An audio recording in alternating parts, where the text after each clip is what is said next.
Mata kotak kalau bisa. Kurang.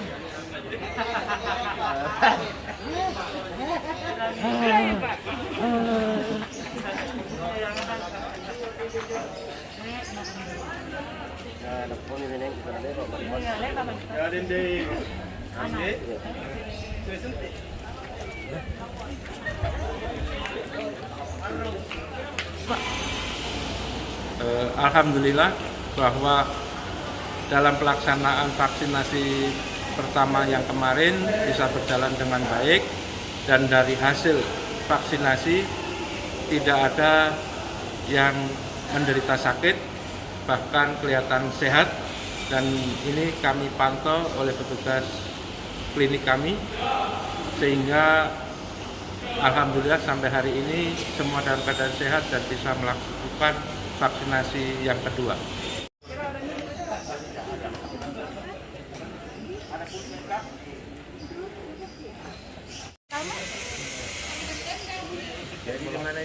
Mengidap penyakit asma atau lupa.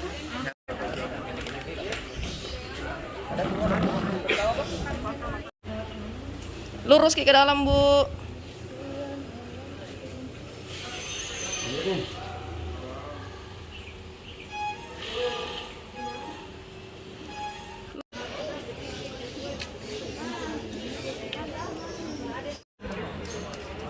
Mata kotak kalau bisa.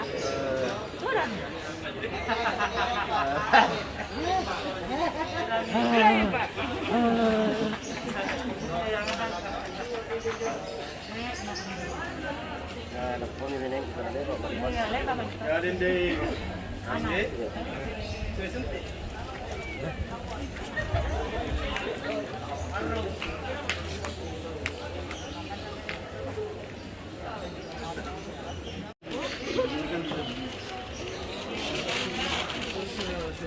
Di belakang lagi nanti, jajar kiri gini. Dua.